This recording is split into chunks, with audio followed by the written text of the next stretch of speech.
Bon, what's up les gars et les filles du coup, j'espère que tout le monde va bien. Incroyable mais vrai, petit retour possible sur YouTube après plusieurs mois. Ça fait extrêmement bizarre mais extrêmement plaisir aussi. J'espère que tout le monde va bien depuis le temps. Ici ça va bien. On est actuellement du coup en Hollande, j'avais été Néerlande parce que c'est qu'en anglais ici, mais en Hollande c'est quasiment imprononçable le nom. Donc je vais mettre, si je pense, je mettrai quelque part sur l'écran ici à peu près où on se situe. C'est un endroit super calme, super cool. Actuellement là où on est, je dis on parce que du coup il y a Flo qui est là, Florentin.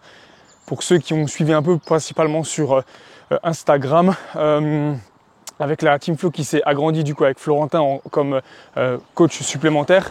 C'est pour ça du coup qu'on est là ici pour une compétition du coup accompagnée des compétiteurs. Je vais essayer de faire assez bref je pense pour cette intro et pas trop m'éparpiller parce qu'il me reste 11%. J'ai tellement pas plus l'habitude de YouTube en général que je me retrouve à oublier de charger ma caméra parce qu'elle me sert principalement pour filmer des réels ou podcast en général, mais j'oublie un peu pour tout ce qui est YouTube, donc je vais essayer de m'y remettre un petit peu. Pareil pour le bras du coup qui est rendu, je risque de changer souvent demain, mais voilà. Donc pour revenir à ce que je disais, actuellement du coup en Hollande pour principalement le premier show de la saison pour les compétiteurs, donc il y a Axel et Mathis qui concourent. Là on est la veille de la compétition, donc je vais voir si on aura un vlog du coup sur 2 jours ou sinon un vlog sur aujourd'hui, un vlog sur demain selon ce qu'il y aura. Si je vois que c'est trop long, j'essaierai de faire en 2 parties, c'est toujours plus cool pour pouvoir suivre du coup sur un show, mais cette fois-ci en tant que coach, parce que ça ne se fait pas beaucoup sur YouTube, du moins je trouve. Voir un peu la possibilité, si on a la possibilité de filmer, je verrai en coulisses un peu, voir le pump, voir tout ça, voir ce qui peut être important de suivre, même si j'aime pas forcément trop parler on va dire en coulisses ou en backstage, parce qu'effectivement le focus est vraiment sur les athlètes, c'est beaucoup plus important et intéressant d'avoir le focus sur les athlètes quand tu es coach principalement, et ce que je conseille aux coachs qui peuvent regarder, concentrez-vous principalement sur les athlètes, pas sur la fame, avoir les plus belles photos pour vos réseaux, avoir je ne sais pas quoi.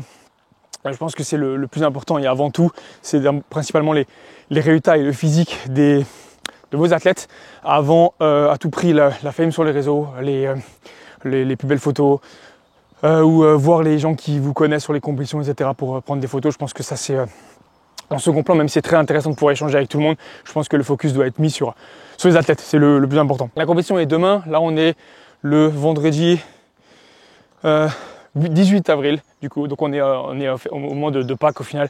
La compétition est demain.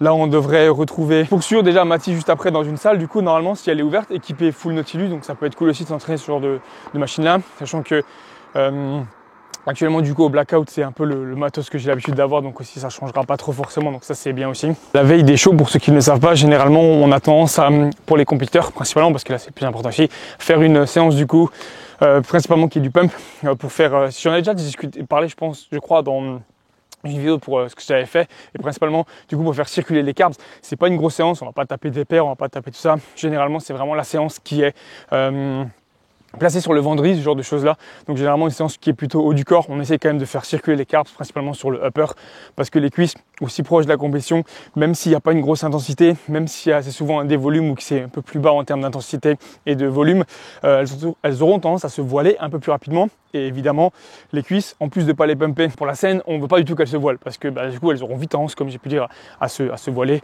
et c'est totalement ce que l'on veut éviter bien sûr. Les cuisses voilées sur scène, il n'y aurait aucun intérêt parce qu'on veut voir de la définition bien sûr. Donc du coup principalement Mathis qui est déjà sur place, Axel du coup qui viendra dans la journée, donc je pense qu'on verra principalement au moment des inscriptions, mais pour avoir le physique en vrai, c'est toujours bien aussi de pouvoir voir le physique des athlètes en vrai, même si du coup j'ai pu voir les photos, et ça fait maintenant plusieurs semaines, voire un peu plus d'un mois qu'on suit le physique au jour le jour, donc via des photos le matin à jeun et post-séance pour suivre un peu le physique du coup à jeun, et également après avoir eu des carbs.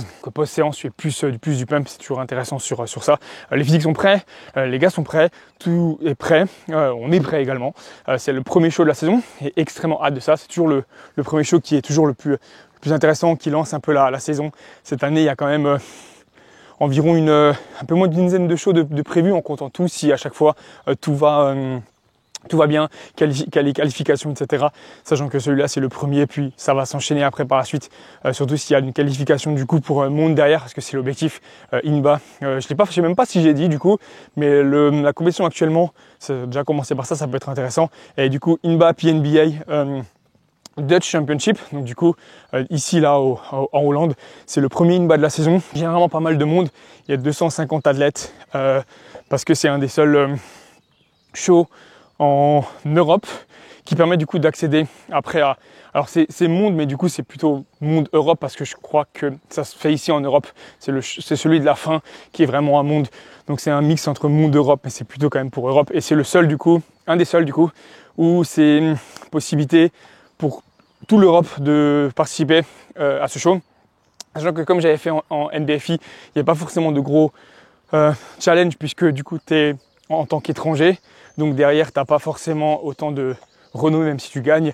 Et bien sûr, après, en Angleterre, il y en a pas mal aussi pour se qualifier. Mais en Angleterre, si je dis pas de bêtises, et normalement, j'avais eu la confirmation, il faut être anglais pour y participer. Sinon, tu n'as pas de qualification possible derrière. Donc voilà, je vois qu'il me reste 6%. On va commencer à repousser chemin pour commencer à faire les repas. Les bilans ont été finis là juste avant. On a profité principalement pour aller marcher. J'espère que ce début de vidéo ne sera pas trop oignon. Au pire, je couperai un peu et on verra. Très content en tout cas d'être de retour pour cette vidéo-là. Merci à tous ceux qui regardent la vidéo. Je le dis directement dans la vidéo, mais si jamais tu n'es pas abonné, n'hésite pas à t'abonner. Petit pouce bleu pour le soutien. Dis-moi ce que tu en as pensé, si tu es content de voir le... dis-moi au début vidéo un peu ce que tu en penses, et si jamais j'y pense, je le redirai à la fin, ce que tu en as pensé à la fin. Est-ce que la vidéo était aussi bien que tu l'attendais, ou est-ce que genre au début c'est ok, trop bien, t'es de retour, mais finalement c'est de la merde. Tu vois, n'hésite pas à le dire si jamais. En tout cas, voilà, merci à tous, et voilà, on continuera la suite de la vidéo. On se retrouve un tout petit peu après. Là il est 11h30, c'est à peu près l'heure du pré-workout, c'est l'heure du pré-workout au final. Avant d'aller s'entraîner du coup sur une séance qui sera assez courte, parce que l'objectif c'est principalement de voir les athlètes, comme j'ai pu dire, et le physique post-séance des athlètes. Là, sachant que je suis en dévolume, c'est ce que j'ai l'habitude de faire généralement quand les compétitions approchent. Avant et un petit peu après, généralement toute mon split en dévolume, mon split d'ailleurs qui n'a pas changé. Je m'entraîne toujours push, pull, off, legs, off, upper, legs encore une fois et off, et du coup ça recommence. Ça n'a pas spécialement changé depuis les dernières fois où j'avais dû en parler. Du coup on a le pré-workout, c'est principalement le but du coup là du moment. Dans l'assiette ici on a 160 g de riz pesé cru, il y a 150 g de légumes verts, donc là c'est des brocolis. Généralement c'était des légumes verts, mais là du coup c'est des brocolis, c'est plus simple. Il y avait un Lidl à côté et c'est là que j'ai l'habitude d'acheter généralement les légumes, donc c'est plus simple. La viande vient aussi de là-bas. Généralement au Portugal j'ai l'habitude de l'acheter chez le boucher, mais là elle vient aussi de là-bas. C'est du poulet, on a 200 g ici de poulet avec un peu d'épices qu'il y avait ici, du sel bien sûr. Généralement avec ça j'ai un bagel. Ici il y a ça. Alors ça ressemble à une brioche je pense ici à la caméra, ça a un aspect brioche, mais ça a un goût qui est... Alors ça a un goût qui se rapproche de la brioche, un aspect aussi qui se rapproche de la brioche, mais c'est en fait du pain classique. Au levain si je dis pas de bêtises, ce qu'il y avait écrit dessus dans la langue ici, mais c'est plus ou moins ça. Et en fait les macros sont super intéressants parce qu'il n'y a quasiment pas de lipides dedans, donc c'est assez comparable au bagel que j'ai l'habitude de prendre. Ça ressemble à une brioche mais c'est pas une brioche, et du coup je prends ça généralement avec. J'aurai avec ça du coup un chocolat noir aussi. Pour ceux qui ont l'habitude de me suivre, les puristes depuis le début, le chocolat noir est toujours le même. Il y avait Lidl pas loin, donc du coup c'était le chocolat noir 85% de chez JD Grosse. Le classique, l'efficace. Je m'excuse d'avance pour le son qui va suivre juste après. J'ai fait une quinzaine de checks dans la journée et il a fallu que ce soit au moment de vouloir faire le voice-over que le micro décide de ne pas fonctionner. Donc le son qui va suivre juste après sera en fait un écho puisque ça a été pris directement avec mon ordi qui n'a pas un super son. Donc je m'excuse d'avance. Ok, on se retrouve du coup pour la séance upper que je te ai parlé. On va se retrouver du coup en voice-over. Ça sera beaucoup plus simple pour faire directement l'explication un petit peu de la séance. Ce voice-over là du coup a été tourné un peu plus tard et c'est pour ça que ma voix n'est pas totalement la même et légèrement enrouée. Je suis un peu tombé malade dans le voyage. Comme tu vois, le premier exercice a commencé directement avec du coup la cool-down du Nautilus, qui est une très bonne machine pour vraiment cibler les lats en général, et c'est vraiment un exercice que j'affectionne particulièrement. Je l'ai effectivement dans la salle aussi, même si je n'utilise pas forcément celui-ci directement. J'aime beaucoup. Le seul point qu'on a là-dessus, c'est la stabilité qui est des fois un peu compliquée, malgré les boudins. Un endroit pour se tenir avec la main qui ne travaille pas n'est pas forcément évidente. Et l'utilisation de double poignet sera beaucoup plus pour le upper back plutôt que les lats, ce qu'on souhaite cibler. Donc on va commencer la séance directement avec celui-ci. Avec 2 sets, on a cherché à faire à peu près entre 8 et 12 répétitions plus ou moins sur les 2 sets en gardant. Moi du coup j'ai gardé aussi là-dessus à peu près un arrière, mais sur celle-ci ça a été un peu compliqué de juger le 1 arrière parce que l'effort était un peu plus loin et ça reste un très bon exercice. Effectivement, comme tu le vois, même si c'est En unilatéral, pas de speed entre les deux bras, prends vraiment le temps. Je te conseille sur celui-ci de commencer toujours par ton bras le plus faible avant de passer sur ton bras le plus fort. Si tu t'es arrêté à 12 sur ton bras le plus faible parce que tu es à l'échec et que tu peux aller jusqu'à 14 sur ton bras le plus fort, bah, arrête-toi à 12, ce sera beaucoup mieux. Progressivement, justement, rattraper ce retard et récupérer un peu la différence que tu avais. Ensuite, sur le deuxième exercice, un seul set là-dessus, c'est du coup un mélange effectivement entre un T-bar et un euro. Il y avait le T-bar Nautilus disponible dans la salle, mais tu préférais pas sur celui-ci, parce que tu n'as pas forcément l'habitude de le faire, et il n'est pas trop mal fait non plus. On a effectivement un bon étirement sur les trapèzes en général, le mid-back, upper back, et ouais, les trapèzes au final en général, il faut vraiment avoir une bonne conversion et pouvoir resserrer assez les omoplates, même si la rétraction scapulaire est un peu plus compliquée sur celui-ci comparé à un T-bar. Ça reste un mouvement qui est pas mauvais. On a essayé de le faire assez lourd là-dessus, essayer de se placer entre 6 à maximum 8 reps. C'est pour ça qu'on a 3 plaques là-dessus. L'étirement est vraiment bien, la contraction effectivement est un peu plus compliquée et je pense qu'on aurait été mieux sur une T-bar, mais c'était quand même pas mal d'essayer celui-ci. Là on est sur le Nautilus effectivement qui est un peu certain qui a pu faire la même chose, même si c'est certain l'a mieux fait sur celui-là. L'exercice suivant, on est passé sur la chest press de Nautilus, celle-ci effectivement avec à plate. Donc c'est une chest press qui est pas mal, qui est assez beaucoup hardcore sur l'étirement, surtout pour moi qui ai des longs bras. Le réglage est assez intéressant parce qu'on a pas mal de disponibles, mais ça reste une très bonne chest press d'ensemble. Ça a été principalement un petit peu là-dessus, chercher un échec et un effort quand même assez haut. Je pense être plus proche des 0 RIR que des 1 RIR là-dessus sur ce set-là, avec 3 plaques de chaque, même si c'était assez lourd. Le but a été quand même de se battre pour ce set-là. La séance a été un petit peu coupée aussi effectivement par le posing de Mathis, même si je te le mettrai à la fin. Ça permet quand même de pouvoir voir un peu la séance, c'est beaucoup mieux que de couper d'un coup. L'exercice d'après, on n'est pas forcément passé sur un mouvement d'écarté ou d'isolation comme ce que j'aurais pu faire. On va dire qu'on est plutôt resté sur une chest press encore une fois, principalement parce que Flo, du coup, Florentin n'a pas forcément l'habitude de cette chest press là et il voulait la tester et je n'ai pas trop de problème avec ça, sachant que j'ai l'habitude de l'utiliser. Ça reste une chest press qui est plutôt bien. Je suis plutôt fan de cette chest press là parce qu'elle est quand même très bien, même si elle est un peu plus compliquée en mid-range et que là, au bout de la 4e exercice, c'est pas forcément ce que j'aurais placé si vraiment ça avait été la séance complète. Effectivement, mid-range, c'est un peu plus compliqué sur la contraction, c'est pas forcément ce qu'on cherchait à ce moment-là. Donc effectivement, là, elle a été mise ici. Pas mal aussi, assez classique, pas grand chose à dire sur celle-ci. Comme tu vois, effectivement, c'est juste que ça a été filmé un petit peu différemment au niveau de l'angle, etc. Parce que on a été interdit en fait de filmer à ce moment-là. On a essayé de trouver des stratagèmes, on va dire, pour placer le téléphone. Donc c'est pour ça que là, c'est en format téléphone. Exercice suivant, c'était 2 sets d'élévation latérale. Au niveau des répétitions, là, on était sur assez haut, donc on fourchette vers les 12-15. Là, on avait 2 sets, donc encore une fois, filmé avec le téléphone. Assez classique, hein, l'élévation latérale, on essaie d'amener vraiment le maximum de tension sur le faisceau latéral des épaules, amener assez loin les bras, aligner au maximum l'épaule avec le coude et les poignets pour mettre vraiment le max de tension dessus et gagner le plus possible et pas avoir trop de mouvements de momentum, donc pas trop avec le bassin au final. Et on a fini avec les biceps et les triceps, plutôt les triceps et les biceps du coup en superset enchaîné. Pour ma part, j'étais plutôt fan de cette barre ici parce qu'elle était assez large, donc plutôt bien pour les triceps. Là, il n'y avait pas de douleur spécialement au coude, comme ce que j'avais pu avoir il y a quelques semaines. Là, ça va plutôt bien. J'en ai parlé sur Instagram, effectivement, pas sur YouTube. Là, ça va mieux. Donc, comme tu vois ici, pareil, l'enchaînement ici entre le triceps et le biceps n'est pas en speed, pas de rush là-dessus. Même si c'est un superset, c'est comme un mouvement en ligne. Prends le temps de récupérer ton souffle, prends le temps de récupérer ton air et prends le temps vraiment de.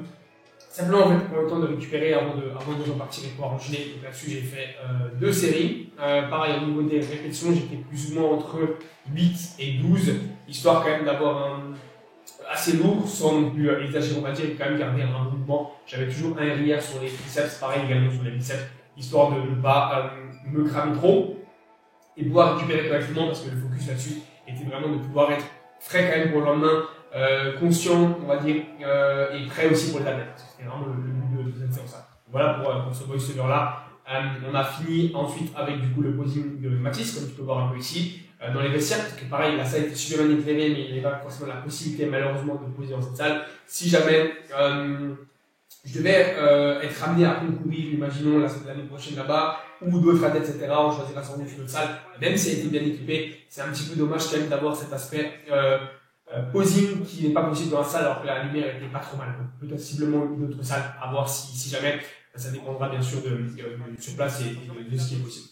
Bon, on est du coup post-séance. Je t'ai mis normalement, au moment où je tourne la vidéo, des clips de l'entraînement que j'ai fait du coup en voice-over. Bon, je ne vais pas t'expliquer, tu l'as vu. Là, on est principalement post-séance, c'était une séance très longue en comptant un peu tout. On a ici, on a du coup 100 g de myrtille, on a 75 g de crème de riz et on a 65 g de whey iso. Je m'excuse, je suis un peu à contre-jour parce que derrière du coup c'est les fenêtres. Et j'avais pas forcément trop le choix de me filmer là, sinon c'était lumière en pleine tronche et du coup c'était lumière bleue sur ma tête et c'est pas forcément mieux. J'ai normalement des céréales, 40 g de céréales en tout, mais là je me voyais pas acheter juste des céréales pour ça, sachant qu'ils en ont pas en petit format, donc du coup je ferai avec ça, sachant que certains trucs que j'ai achetés sont pas exactement ce que j'ai l'habitude aussi de manger. Donc ça rajoute aussi des fois de quelques calories, même si je suis quasiment sur ça, ça va jouer à rien du tout sur la journée. Je suis au niveau des calories, il n'y a pas de souci, sachant que généralement sur les moments de compétition, c'est pas là aussi où je mange le plus, donc je m'attends de toute façon à perdre un peu de poids à mon avis sur la fin de cette compétition là. C'est pas le plan qui va être le plus long, là, on mange ça, on devra normalement aller je pense sur le lieu de la compétition pour pouvoir voir les athlètes bien sûr, et aussi récupérer les passes coach, mais ça tu vas le voir après. Je pense que ça sera sans doute en 2 parties vu qu'elle sera assez longue celle-ci, on fera quelque chose de demain. Voilà, la salle était bien, sans forcément plus, c'était du bon matos, full Nautilus comme tu as pu voir. Il n'y a eu pas forcément de droit de filmer, etc. aussi, donc bon, c'était pas aussi simple que ça, mais bon, le job est fait quand même, c'est bien pour ça.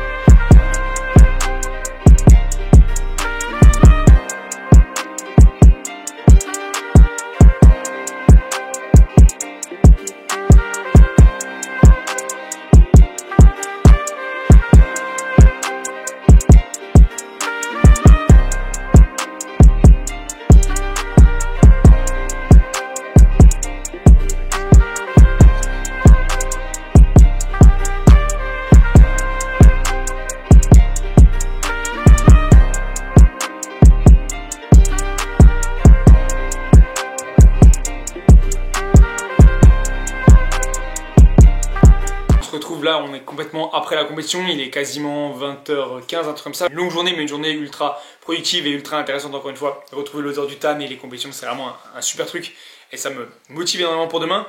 Du coup les choses ont un peu changé pour Mathis qui va passer en bodybuilding junior et en bodybuilding petit, du coup en bodybuilding tall, parce qu'effectivement au niveau du poids et de la taille c'était trop limite en men's athletic, sachant que men's athletic cherche souvent beaucoup plus bas que la taille, parce qu'il pour encore plus de shred et c'est une catégorie légèrement différente pour ceux qui connaissent pas. C'est très intéressant comme catégorie, mais du coup là on va focus sur bodybuilding, donc très cool pour le junior, une belle scène et tout, sachant qu'il est assez jeune, donc ça c'est bien. Axel du coup passera bien comme prévu en men's athletic et men's bodybuilding.